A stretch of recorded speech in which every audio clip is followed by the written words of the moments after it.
drank too much Prosecco and now I need to burp and do a wee, so you might get a little surprise over the microphone. Nice. So I'm gonna read this aloud. I hope you don't mind me reading. So I wrote you a little story. I hope you enjoy it. Are you sitting comfortably? Alright, so people collect all kinds of things. Fridge magnets, snow globes, typewriters, Star Wars figures. The thing that I collect, that no one else I've ever met collects, are Scarboroughs. I like to go to places called Scarborough. Thanks to colonisation, there's fucking loads of them all over the world. So my Scottish nan lived in Scarborough in North Yorkshire. To give you a bit of an idea of what this place is like, some call it the Pearl of the Yorkshire Coast, because it's got beautiful beaches, rock pools, cliffs, a fishing harbour. The locals call it Scabby, or Scab Vegas, or Scarbados, because it's got an amusement arcade, flashing lights, rattling coins, hundreds of arcade games, rides, all of them blaring with circus melodies on what sounds like car horns 24/7. Where you can buy all kinds of things like you've got your Scarborough Rock, your Kiss Me Quick hats, your I'm With Stupid t-shirts, your giant lollipop shaped like dicks. This is what we in England like to call seaside charm. The average age of the population is 96. And recently, Scarborough was in the news. Every British person now knows the name of Scarborough because we have a problem in Scarborough. It's a protected animal, so there's nothing anyone can really do to move him on. But there's a chronically masturbating walrus who likes it when the tourists watch. There's a webcam for him now. You can look him up. So when I discovered that there is a place in Cape Town, South Africa, called Scarborough, how could I not be curious to go and see if it lived up to the glory of our beloved British seaside town? So this was the beginning of my journey collecting Scarboroughs around the world. I spent the best year, because I make bad decisions, I spent the best part of a year in South Africa for the sole purpose of getting a picture of me on Scarborough Beach in Africa to show my gran in Scarborough Beach in Yorkshire, because I thought she'd find it funny. So I signed up to a volunteer organisation, because being a mixed race woman, I can be an Indian African with a white saviour complex. But also because they arranged for somewhere to live, and I thought, yeah, if I get a volunteer job, I'll get to know the place, I'll make some buddies. This turned out to be an enormous scam, because the half of me that is white is also a fucking idiot. So people warned me that Cape Town was dangerous, but the town that I grew up in the north of England, is called Blackburn, where we're good at knife crime. We just call it a pointy cuddle. And I'm really bad at literacy and science. My mum's neighbours keep blowing up their houses because making a meth lab in your kitchen is dangerous, and you should probably learn some science first. You can literally buy anything on the streets of Blackburn except buildings insurance. So when people warn me about a place being dangerous, my response is usually like, nah, I'm 100% of the crime rate wherever I go. I'll be fine. I was wrong. In a place that is about 100% crime 100% of the time, I am not the problem.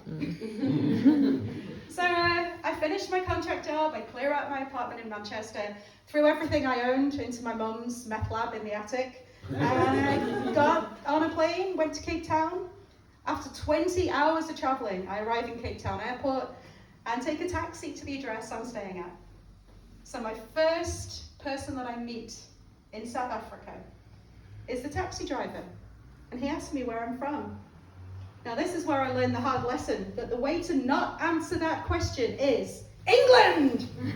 Because what I'm actually saying is, hello, I am a rich white European lady and my family will pay you generously for my return.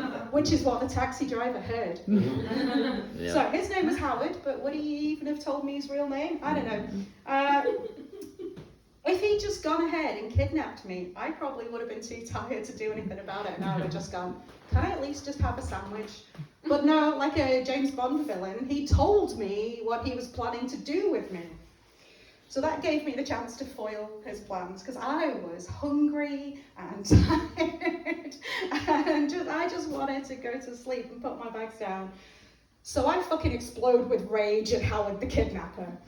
So I tell him that it's dark, maybe you should turn the fucking lights on in there and have a good look at me, because my dad's from Mauritius. I flew from England, but I've got an African passport. I'm older than I look, my family are broke as shit because my mum's meth lab keeps exploding, and if he wants to sell me as a sex worker, he'd better have a watertight returns policy, because there's going to be a lot of complaints from my customers. Just ask my exes. So Howard drove me to where I wanted to go and didn't even charge me for the ride. So after that, when somebody asked me where I was from, rather than announce my status as rich and British, I just said, my dad's Mauritian. And in South Africa, people have heard of Mauritius because it's an African country, it's an island, unlike most Europeans and Americans. So this meant I got kidnapped loads less than my white blonde European friends. So in Mauritius, they have a saying, if they want to shit on a country for being really poor, the way they do it is by going, you know, they're so poor, they'll even kidnap Mauritians. Because if you're kidnapping other Africans, then you have hit rock bottom, my friend. So yeah, I signed up to this volunteer organization, which gives you a volunteer job, a place to live. Now I get to the place that I'm going to live. And I saw the address before I went there, and it's called Lansdowne. It was named after Lansdowne in England, which is a beautiful place in Dorset. So I think, yeah, that sounds nice. What I'd not heard of before is the Cape Flats. Oh no. So I can see the South Africans in the audience just going, oh no. This is, well, it was at the time, I doubt it's improved, the most dangerous place to live in the world, including active war zones. So it turns out that what the volunteer organisation do is they put Europeans in the place that is the cheapest, you're likely to die, and then they can keep your money. But hey, I thought, you know what, one day I'll turn this into a comedy sketch. So it's a dry state in Lansdowne, because you can't buy alcohol, it's predominantly Muslim. But also, they don't need alcohol, because most of the population is jam-packed full of meth, which they call tick over there. So I felt right at home. I was like, it's just like being back at home, I love it, joke's on you. So in South Africa, the easiest way to get around, if you haven't got a car, is the transport that the locals use, which is these illegal minibus taxis that often don't have a floor, or they pack about 30 people into a minibus designed for 6, so you got to get really cozy. So I just blended in most of the time, when you're taking these illegal minibus taxis, you have to ask the driver where to drop you off. There's no designated stop. So you have to say, there's 7-Eleven on Sea Point, please, driver. So as soon as I outed myself with my polite British accent, everyone in the minibus would be like, hey lady, where are you from? Say it in a South African accent for me somewhere. They'd ask me where I was from, and I'd be like, my dad's Mauritian, but I grew up in England. That explains my accent. And then one guy is like, so you're African. And I was like, yeah, I'm African. Just like you, buddy. Please don't mug me. And this guy was like, hey everybody, look at this lady. She's African, but she's white. Doesn't she look like Michael Jackson?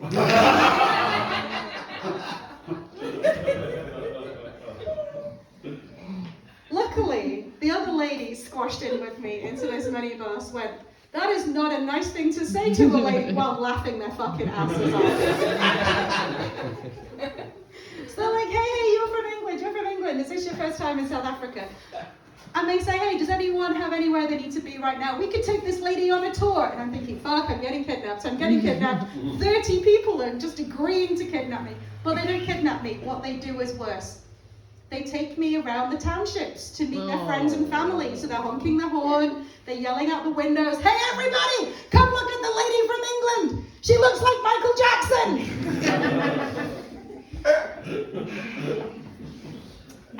Okay, so while I was in Cape Town, I did the thing that no one advises tourists to do in Lonely Planet, which is to accidentally join the Cape Town prison gangs. I did that.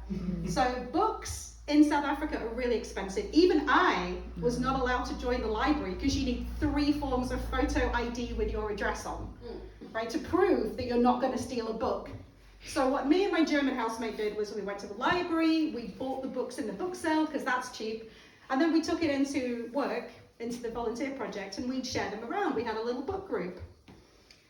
Now, one of my friends at the book group, a local woman, is telling me about a book that she thinks I would really love because it's really dirty. So she's got the measure of me. And she says, oh yeah, when my brother came out of prison, he brought this book with him and you're gonna love it.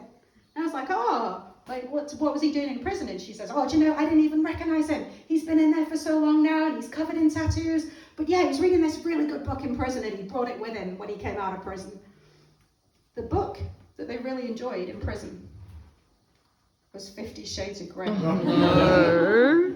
And I didn't know how to say, I don't want to touch that. I don't want to read it, but more importantly, I don't want to touch skin to that. So she's telling me that her brother's been in prison, and she mentions that he's been in prison for stabbing a guy in the neck at his wedding, on his wedding day. And I'm like, oh, allegedly stabbing a guy in the neck. And she went, oh no, he stabbed a guy in his neck at his wedding. He died, yeah. But it's fine, like we run the prison gang, so he really likes it in there. So she said to me, you know, if you ever get into any trouble in South Africa, and I got into so much trouble, but she said, if you ever get into any trouble in South Africa, you call me and I will make sure you are well looked after. And I was like, oh, awesome, thanks. So then my very rich barrister friend who works for like drug dealers who have super yachts offshore said to me, hey, listen, if you ever get into any trouble, you call me. I'm your first phone call. This is my card. And I went, I'm sorry, honey, but I'm going to have to make another phone call first. And when I told him who my first phone call was, he was like, yeah, you call them. I've never said this before in my life, but you call the prison gangs. They'll make sure you're okay. Then you call me and I'll just come and get you out. What else? Okay, so yeah, after many adventures in South Africa, I traveled all the way from Cape Town up to Johannesburg. I had a great time, nearly a year of my life. And I came back to England, went to Scarborough, and showed my grandmother the picture of me doing this next to the Scarborough Beach sign in Africa to be like, ta-da! Look at it. This was like a year of my life just to get you this picture. Here it is. And my grandmother said, oh, don't you look fat in that photo?